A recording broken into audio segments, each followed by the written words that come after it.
Hey YouTube, I've got another 5 minute with a 2 second increment game here on chess.com against the Evil Taco, which is actually pretty funny. Um, so hopefully we're going to get a sort of a standard Queen's Gambit, which we do. I'll play Slav and hopefully go for a Semi-Slav unless he does something crazy to make me not be able to do that. So, okay, a Semi-Slav.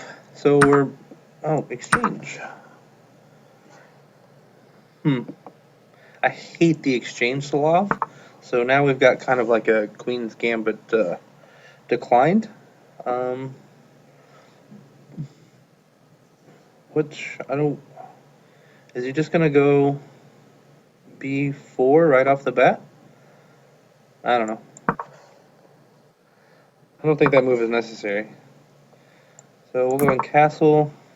We'll play knight bd7 next. He should play bishop to d3 probably. I feel like this was a little bit of a waste of time.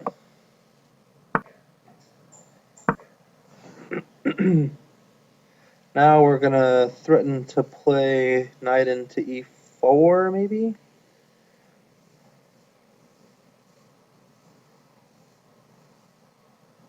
Yeah, knight e4, and then okay. So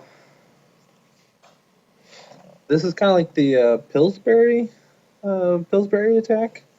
So he's probably gonna play like f4 next and try to maintain the knight there at e5. It's kind of it's fairly common that I play this as the on the white side. I don't really know what the best thing to do against it on the black with the black pieces is. So I'm gonna develop the knight out to challenge it. Perhaps playing. Wow, he's just gonna go right to it, huh? Um, this is super aggressive on his part. I don't want to play h6 now because that would mean that he could take, and then I'd lose a pawn. So I don't want to do that. I could possibly consider taking on e5. I can't really do that because he'll has that in between check there. So I was thinking I could take on e5 and then play knight to g5, but he'll have an in between check there. I also maybe could play knight d7. Is that a possibility? So knight d7, and then if he plays, yeah, if I play knight d7, he almost has to play. Um, well, let's just do it. I'm running low on time, and they'll probably meet this with f4. Yeah, but I'm threatening f6 now. No, but f6 isn't really a threat because he'll just take on g6 again. I'd like to take on g5, which would stop his h-pawn from rolling, but it opens the h-file for him, and he'll get all kinds of stuff against the h7 pawn if he plays like f4, f5. This is a really aggressive, straightforward way of playing, and I honestly don't know the best way to play against this.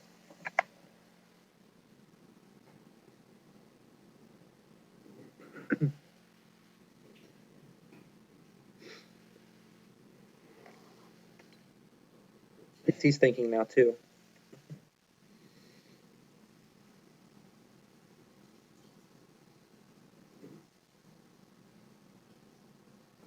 Maybe I should have left the knight back on f8. Okay.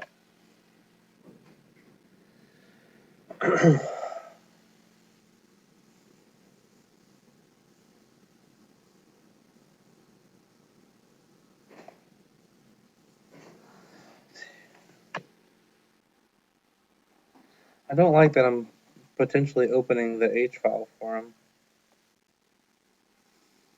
I don't really want to do that. This is harsh.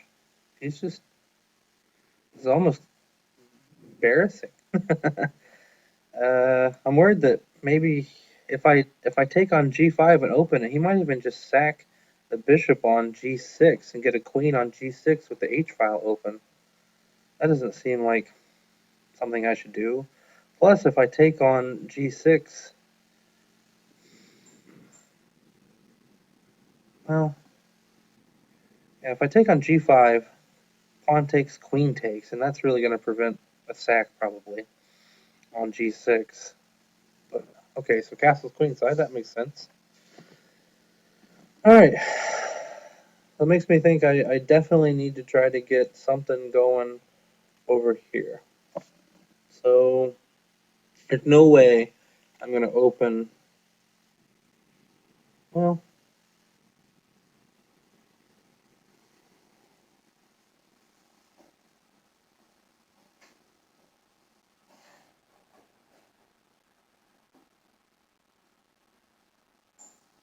let's try this. He'll take back, of course. Take with the queen. I'm going to play knight f6, and then I want to play bishop f5. This is my idea. Oh, he's just going to double. And I have to play like, yes. I have to play something horrible. Like, he's threatening mate. I have to play king f8 now.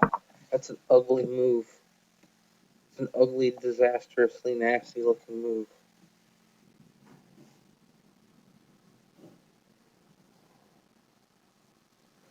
Maybe I can sneak over to c7. After I play the bishop out, get the rook to d8, and sneak over to c7. That's maybe the best I can hope for.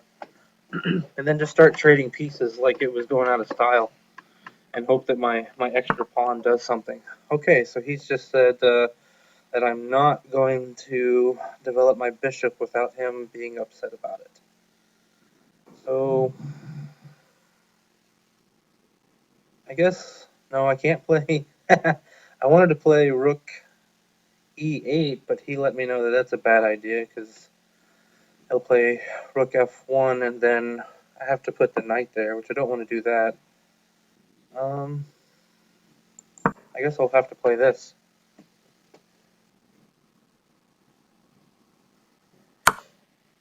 We get the check. Huh. Now I have to do this. I should have just done it in the first place. This is nasty.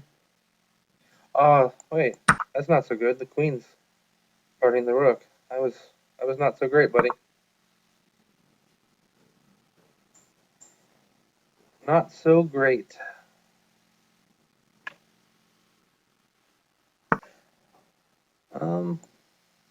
Sorry, but I don't think you're going to be able to trap it.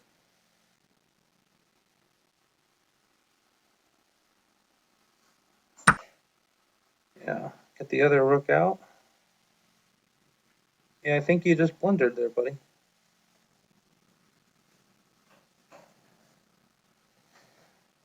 I can say I'm pretty happy about that because I think I was in a pretty disastrous situation there for a while. But now I'm feeling okay.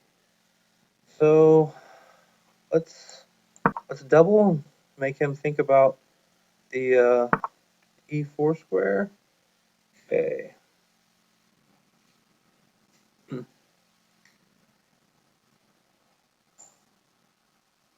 Let's do this. We'll threaten to come down to f2. I don't have a lot of time, so sort of need to be playing this a little bit more rapidly.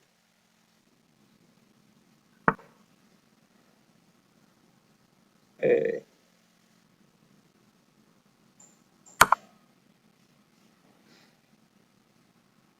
He can't block with the rook, and if he blocks with either piece, then I can take on e3 with check. Okay. So take with check. I'll play the king somewhere, and then I will take on. Okay, we'll do this with check again. And if he takes with the rook, I will check here and here. It should be mate. Okay. Well, that turned from a pretty sorry situation to a pretty pleasant one in quite a hurry. Good game. Very interesting. Okay, so let's jump over to analysis for a second and see where we went wrong, because I was definitely in a bad situation there for a little bit. All this was very normal except for that weird A3 move. Okay, so maybe instead of playing knight f8, I could have maybe left. I should have maybe left my knight on d7 a little while longer to avoid this knight e5 problem that I had, and maybe I could play this and then usually take, and now if he knight e5 is not going to be so bad. I've got a little bit more space with the bishop's gone, and I think that this probably would have avoided it. But this knight f8 really let that knight e5 come in, which created some pretty terrible problems for me. Knight e5, and then I really wasn't sure what to do. I wonder if the best thing isn't just to immediately go back. No, that can't be right. It can't be good. H6 doesn't look good. Maybe. No, I just think I have problems here now. I don't like what I did, because he got h4. I really needed to have compelled him to castle. That he hasn't castled yet gives him this h4 plan, becomes really strong. So yeah, I think that playing the knight f8 and not playing knight e4 really got me into some trouble there.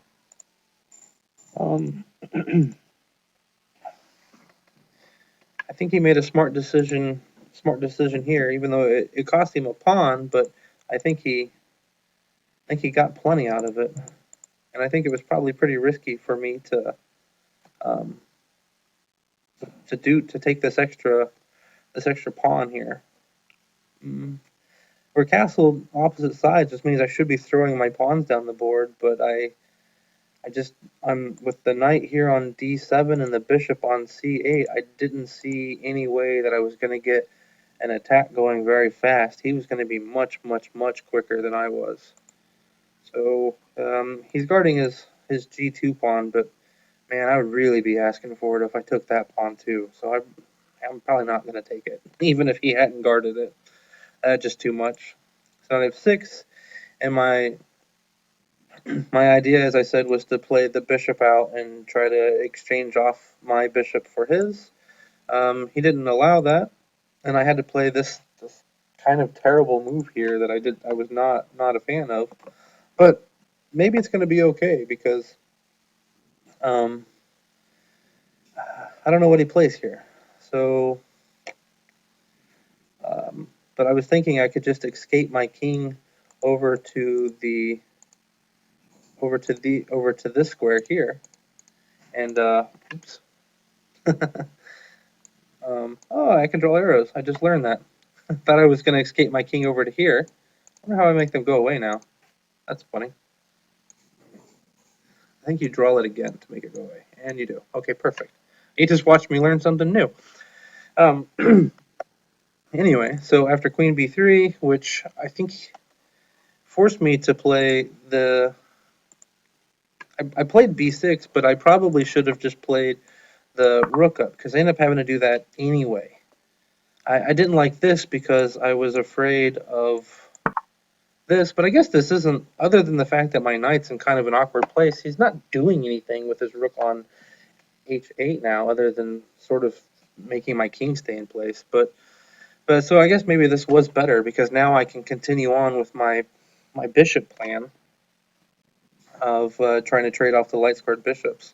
So this might have been better. After b6, he gets the check. I have to go here anyway. He comes back, and I think he miscalculated. I'm certain that he believed that he forgot that my queen was covering that rook. And he thought that he was winning a piece here. And instead he dropped the exchange.